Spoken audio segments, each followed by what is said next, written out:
कृष्णाय वासुदेवाय हरे परमात्मने प्रणतक्लेशनाशाय गोविंदाय नमो नमः। नमस्कार प्रिय बंधुओं, आप सभी का हमारे YouTube चैनल में बहुत बहुत स्वागत है। आज फाल्गुन पूर्णिमा के दिन श्रवण करेंगे 32 पूर्णमासी व्रतों की कथा। 32 पूर्णमासियों का व्रत जो माताएं बहन करती हैं उन्हें अखंड सौभाग्य की प्राप्ति होती है और घर में सुख शांति समृद्धि का वास रहता है। संतानहीनों को संतान की प्राप्ति और संतान की दीर्घ आयु सुख समृद्धि का शुभ आशीर्वाद प्राप्त होता है भगवान शिव माँ दुर्गा की कृपा से। तो चलिए श्रवण करते हैं। बोलिए श्री कृष्णचंद्र भगवान की जय। बंधुओं, एक समय द्वापर युग में माँ यशोदा ने श्री कृष्ण जी से कहा, हे कृष्ण, तुम सारे संसार के उत्पन्न करता, पोषक तथा उसके संहार करता हो। आज कोई ऐसा व्रत मुझसे कहो जिसके करने से मृत्युलोक में स्त्रियों को विधवा होने का भय न रहे तथा यह व्रत सभी मनुष्यों की मनोकामनाओं को पूर्ण करने वाला हो। तब श्री कृष्ण जी कहने लगे, हे माता, तुमने अति सुंदर प्रश्न किया है। मैं तुमसे ऐसे ही व्रत को विस्तार से कहता हूँ। सौभाग्य की प्राप्ति के लिए स्त्रियों को 32 पूर्णमासियों का व्रत करना चाहिए। इस व्रत के करने से माताओं को सौभाग्य संपत्ति मिलती है। यह व्रत अचल सौभाग्य देने वाला एवं भगवान शिव के प्रति मनुष्य मात्र की भक्ति को बढ़ाने वाला है। यशोदा जी ने कहा, हे कृष्ण, सर्वप्रथम इस व्रत को मृत्युलोक में किसने किया, इसके विषय में विस्तार पूर्वक मुझे कहो। भगवान श्री कृष्ण कहने लगे, इस भूमंडल पर एक अत्यंत प्रसिद्ध राजा चंद्रहास से पालित अनेक प्रकार के रत्नों से परिपूर्ण कात्का नाम की एक नगरी थी। वहां पर धनेश्वर नामक एक ब्राह्मण था और उसकी स्त्री अति सुशीला रूपवती थी। दोनों ही उस नगरी में बड़े प्रेम के साथ रहते थे। घर में धन धान्य आदि की कमी नहीं थी। उनको एक बड़ा दुख था कि उनके कोई संतान नहीं थी। इस दुख से वह अत्यंत दुखी रहते थे। एक समय की बात है, एक बड़ा तपस्वी योगी उस नगर में आया। वह योगी उस ब्राह्मण के घर को छोड़कर अन्य सब घरों से भिक्षा लाकर भोजन किया करता था। रूपवती से वह भिक्षा नहीं लिया करता था। उस योगी ने एक दिन रूपवती से भिक्षा न लेकर किसी अन्य घर से भिक्षा लेकर गंगा किनारे जाकर वह भिक्षा अन्न को प्रेम पूर्वक खा रहा था कि धनेश्वर ने योगी का यह सब कार्य किसी प्रकार देख लिया। अपनी भिक्षा के अनादर से दुखी होकर धनेश्वर योगी से बोला, महात्मन, आप सब घरों से भिक्षा लेते हैं परंतु मेरे घर की भिक्षा कभी नहीं लेते, इसका कारण क्या है? योगी ने कहा कि निसंतानों के घर की भिक्षा पतितों के अन्न के तुल्य होती है और जो पतित का अन्न खाता है वह स्वयं भी पतित हो जाता है। चूंकि तुम निसंतान हो अतः पतित हो जाने के भय से मैं तुम्हारे घर की भिक्षा नहीं लेता हूँ। धनेश्वर यह बात सुनकर अपने मन में बहुत दुखी हुआ और हाथ जोड़कर योगी के पैरों पर गिर पड़ा तथा आर्त भाव से कहने लगा, हे महाराज, यदि ऐसा है तो आप मुझको पुत्र प्राप्ति का उपाय बताइए। आप सर्वज्ञ हैं, मुझ पर अवश्य ही यह कृपा कीजिए। धन की मेरे घर कोई कमी नहीं परंतु मैं पुत्र न होने के कारण अत्यंत दुखी हूँ। आप मेरे इस दुख का हरण करें, आप सामर्थ्यवान हैं। यह सुनकर योगी कहने लगे, हे ब्राह्मण, तुम चंडी की आराधना करो। घर आकर उसने अपनी स्त्री से सब वृतांत कहा और स्वयं तप के निमित्त वन में चला गया। वन में जाकर उसने चंडी की उपासना की, उपवास किया। चंडी ने 16वें दिन उसको स्वप्न में दर्शन दिया और कहा, हे धनेश्वर, जा, तेरे पुत्र होगा परंतु वह 16 वर्ष की आयु में ही मृत्यु को प्राप्त हो जाएगा। यदि तुम दोनों स्त्री पुरुष 32 पूर्णमासियों का व्रत विधि पूर्वक करोगे तो वह दीर्घ आयुवान होगा। जितनी तुम्हारी सामर्थ्य हो आटे के दिए बनाकर शिव जी का पूजन करना, परंतु पूर्णमासी को 32 हो जाने चाहिए। प्रातः काल होने पर इस स्थान के समीप ही तुम्हें एक आम का वृक्ष दिखाई देगा। उस पर तुम चढ़कर एक फल तोड़कर शीघ्र अपने घर चले जाना। अपनी स्त्री से सब वृतांत कहना। ऋतु स्नान के पश्चात वह स्वच्छ होकर श्री शंकर जी का ध्यान करके उस फल को खा लेगी। तब शंकर भगवान की कृपा से उसको गर्भ हो जाएगा। जब वह ब्राह्मण प्रातः काल उठा तो उसने उस स्थान के पास ही एक आम का वृक्ष देखा जिस पर एक अत्यंत सुंदर आम का फल लगा हुआ था। उस ब्राह्मण ने उस आम के वृक्ष पर चढ़कर उस फल को तोड़ने का प्रयत्न किया, परंतु वृक्ष पर कई बार प्रयत्न करने पर भी वह न चढ़ पाया। तब तो उस ब्राह्मण को बहुत चिंता हुई और विघ्न विनाशक श्री गणेश जी की वंदना करने लगा। हे दयानिधे, अपने भक्तों के विघ्नों का नाश करके उनके मंगल कार्य को करने वाले, दुष्टों का नाश करने वाले, रिद्धि सिद्धि के देने वाले, आप मुझ पर कृपा करके इतना बतला दें कि मैं अपने मनोरथ को पूर्ण कैसे कर सकूं। इस प्रकार गणेश जी की प्रार्थना करने पर उनकी कृपा से धनेश्वर वृक्ष पर चढ़ गया और उसने एक अति सुंदर आम का फल देखा। उसने विचार किया कि जो वरदान से फल मिला था वह यह फल है और कोई फल दिखाई नहीं देता। उस धनेश्वर ब्राह्मण ने जल्दी से उस फल को तोड़कर अपनी स्त्री को लाकर दिया और उसकी स्त्री ने अपने पति के कथन अनुसार उस फल को खा लिया और वह गर्भवती हो गई। देवी जी की असीम कृपा से उसे एक अत्यंत सुंदर पुत्र उत्पन्न हुआ जिसका नाम उन्होंने देवी दास रखा। माता पिता के हर्ष और शोक के साथ वह बालक शुक्ल पक्ष के चंद्रमा की भांति अपने पिता के घर में बढ़ने लगा। भवानी की कृपा से वह बालक बहुत ही सुंदर, सुशील और विद्या पढ़ने में बहुत ही निपुण हो गया। दुर्गा जी की आज्ञा अनुसार उसकी माता ने 32 पूर्णमासी का व्रत रखना प्रारंभ कर दिया था जिससे उसका पुत्र बड़ी आयु वाला हो जाए। 16वां वर्ष लगते ही देवीदास के माता पिता को बड़ी चिंता हो गई कि कहीं उनके पुत्र की इस वर्ष मृत्यु ना हो जाए। इसलिए उन्होंने अपने मन में विचार किया कि यदि यह दुर्घटना उनके सामने हो गई तो वे इसे सहन ना कर सकेंगे।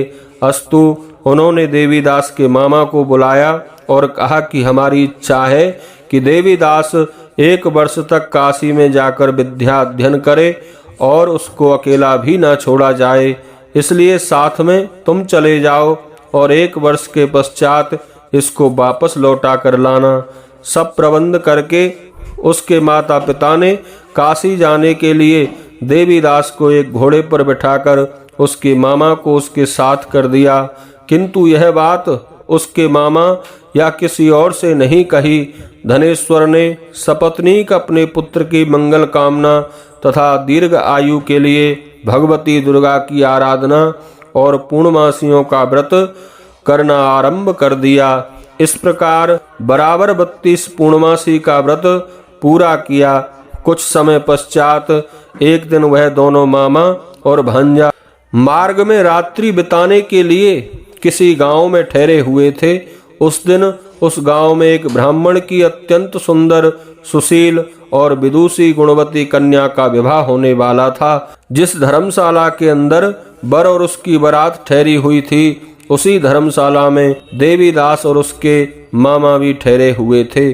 संयोगवश कन्या को तैल आदि चढ़ाकर मंडप आदि का कृत्य किया गया तो लग्न के समय वर को धनुर्वात हो गया। अस्तु वर के पिता ने अपने कुटुंबियों से परामर्श करके निश्चय किया कि यह देवीदास मेरे पुत्र के जैसा ही सुंदर है, वैसा ही दिखाई देता है, क्यों ना इसके साथ ही लगन करा दूं और बाद में विवाह के अन्य कार्य मेरे लड़के के साथ हो जाएंगे। ऐसा सोचकर देवीदास के मामा से जाकर बोला कि तुम थोड़ी देर के लिए अपने भांजे को हमें दे दो, जिससे विवाह के लगन का सब कृत्य सुचारू रूप से हो सके। तब उसका मामा कहने लगा कि जो कुछ भी मधुपर्क आदि कन्यादान के समय वर को मिले वह सब हमें दे दें तो मेरा भांजा इस बारात का दूल्हा बन जाएगा। यह बात वर के पिता ने स्वीकार कर ली और उसने अपने भांजे को वर बनने के लिए भेज दिया। और उसके बाद सब विवाह कार्य रात्रि में विधि पूर्वक संपन्न हो गया। पत्नी के साथ वह भोजन ना कर सका और अपने मन में सोचने लगा कि ना जाने यह कैसी स्त्री होगी। वह एकांत में इसी सोच में गर्म निश्वास छोड़ने लगा तथा उसकी आंखों से आंसू भी आ गए। तब वधू ने पूछा, क्या बात है, आप इतने उदासीन व दुखी हो रहे हैं? तब उसने सब बातें जो वर के पिता और उसके मामा में हुई थीं उसको बतला दी। तब वह कन्या कहने लगी कि यह तो ब्रह्म विवाह के एकदम विपरीत है। देव, ब्राह्मण और अग्नि के सामने मैंने आपको ही अपना पति बनाया है, इसलिए आप ही मेरे पति हैं। मैं आपकी पत्नी रहूंगी, किसी अन्य की कदापि नहीं। तब देवीदास ने कहा, ऐसा मत करिए, क्योंकि मेरी आयु बहुत थोड़ी है। मेरे पश्चात आपकी क्या गति होगी, इन बातों को अच्छी तरह विचार लो। परंतु वह दृढ़ विचार वाली बोली कि जो कोई आपकी गति होगी वही मेरी गति होगी। हे स्वामी, आप ठहरिए और भोजन करिए, आप निश्चय ही भूखे होंगे। इसके बाद देवीदास और उसकी पत्नी ने भोजन किया तथा शेष रात्रि वे सोते रहे।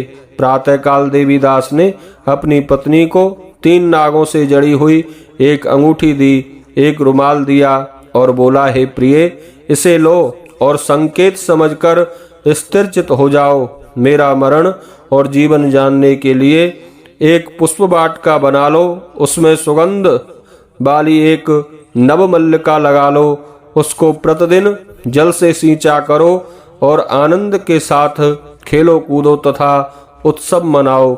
जिस समय और जिस दिन मेरा प्राणांत होगा ये फूल सूख जाएंगे और जब ये फिर हरे हो जाएंगे तो जान लेना कि मैं जीवित हूँ।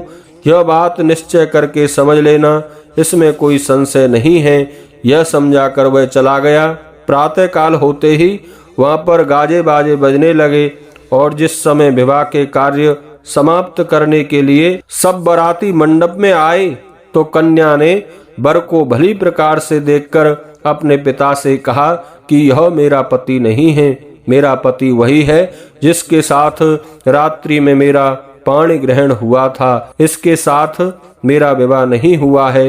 यदि यह वही है तो बताइए कि मैंने इसको क्या दिया। मधुपर्क और कन्यादान के समय जो मैंने आभूषण आदि दिए थे उन्हें दिखाइए तथा रात्रि में मैंने क्या गुप्त बातें कही थीं वह सब सुनाए। पिता ने उसके कथन अनुसार वर को बुलाया। कन्या की यह सब बातें सुनकर वह कहने लगा कि मैं कुछ नहीं जानता। इसके पश्चात लज्जित होकर वह अपना सा मुंह लेकर चला गया। सारी बारात भी अपमानित होकर वहां से लौट गई। भगवान श्री कृष्ण बोले, हे माता, इस प्रकार देवीदास काशी विद्याध्ययन के लिए चला गया। जब कुछ समय व्यतीत हो गया तो काल से प्रेरित होकर एक सर्प रात्रि के समय उसको डसने के लिए वहां पर आया। उस विषधर के प्रभाव से उसके शयन का स्थान चारों ओर से विषैला हो गया, परंतु व्रतराज के प्रभाव से उसको काटने ना पाया, क्योंकि पहले ही उसकी मां ने 32 पूर्णिमाओं का व्रत कर रखा था। इसके बाद मध्याह्न के समय स्वयं काल वहां पर आया और उसके शरीर से उसके प्राणों को निकालने का प्रयत्न करने लगा, जिससे वह मूर्छित होकर पृथ्वी पर गिर पड़ा। भगवान की कृपा से उसी समय पार्वती जी के साथ श्री शंकर जी वहां पर आ गए। उनको मूर्छित दशा में देखकर पार्वती जी ने भगवान शंकर से प्रार्थना की कि हे महाराज, इस बालक की माता ने पहले ही 32 पूर्णिमाओं का व्रत किया है, जिसके प्रभाव से हे भगवान आप इसको प्राणदान दें। भवानी के कहने पर भक्त वत्सल भगवान श्री शिव जी ने उसको प्राणदान दे दिया। इस व्रत के प्रभाव से काल को भी पीछे हटना पड़ा और देवीदास स्वस्थ होकर बैठ गया। उधर उसकी स्त्री उसके काल की प्रतीक्षा किया करती थी। जब उसने देखा कि उस पुष्प वाटिका के पत्र पुष्प कुछ भी नहीं रहे तो उसको अत्यंत आश्चर्य हुआ, और जब वह वैसे ही हरी भरी हो गई तो वह जान गई कि उसका पति जीवित हो गया है। यह देखकर वह बहुत प्रसन्न मन से अपने पिता से कहने लगी कि हे पिताजी, मेरे पति जीवित हैं, आप उनको ढूंढिए। जब 16वां वर्ष व्यतीत हो गया तो देवीदास भी अपने मामा के साथ काशी से चल दिया। इधर से ससुर उसको ढूंढने के लिए अपने घर से जाने ही वाले थे कि वह दोनों मामा भांजे वहां पर आ गए। उसको आया देखकर उसका ससुर बड़ी प्रसन्नता के साथ अपने घर में ले आया। उस समय नगर निवासी भी वहां इकट्ठे हो गए और सबने निश्चय किया कि अवश्य ही इसी बालक के साथ इस कन्या का विवाह हुआ था। उस बालक को जब कन्या ने देखा तो पहचान लिया और कहा कि यह तो वही है जो संकेत करके गया था। तदुपरांत सभी कहने लगे कि भला हुआ जो यह आ गया, और सब नगरवासियों ने आनंद बनाया। कुछ दिन बाद देवीदास अपनी पत्नी और मामा के साथ अपने ससुर के घर से बहुत सा उपहार आदि लेकर अपने घर के लिए प्रस्थान कर गया। जब वह अपने गांव के निकट आ गया तो कई लोगों ने उसको देखकर उसके माता पिता को खबर दी कि आपका पुत्र देवीदास अपनी पत्नी और मामा के सहित आ रहा है। ऐसा समाचार सुनकर पहले तो उन्हें विश्वास नहीं हुआ, किंतु जब और लोगों ने भी आकर उनकी बात का समर्थन किया तो उनको बड़ा आश्चर्य हुआ। लेकिन थोड़ी देर में देवीदास ने आकर अपने माता पिता के चरणों में अपना सिर रखकर प्रणाम किया, और उसकी पत्नी ने भी अपने सास ससुर के चरणों को स्पर्श किया। तो माता पिता ने अपने पुत्र और पुत्र वधू को अपने हृदय से लगा लिया और दोनों की आंखों में प्रेम आंसू बह चले। अपने पुत्र और पुत्र वधू के आने की खुशी में धनेश्वर ने बड़ा भारी उत्सव किया। ब्राह्मणों को भी बहुत सी दान दक्षिणा देकर प्रसन्न किया। श्री कृष्ण जी कहने लगे कि इस प्रकार धनेश्वर 32 पूर्णिमाओं के व्रत के प्रभाव से पुत्रवान हो गया। जो भी स्त्रियां इस व्रत को करती हैं वे जन्म जन्मांतर में वैधव्य का दुख नहीं भोगती और सदैव सौभाग्यवती रहती हैं। यह मेरा वचन है, इसमें कोई संदेह नहीं मानना चाहिए। यह व्रत पुत्र पौत्र को देने वाला तथा संपूर्ण मनोकामनाओं को पूर्ण करने वाला है।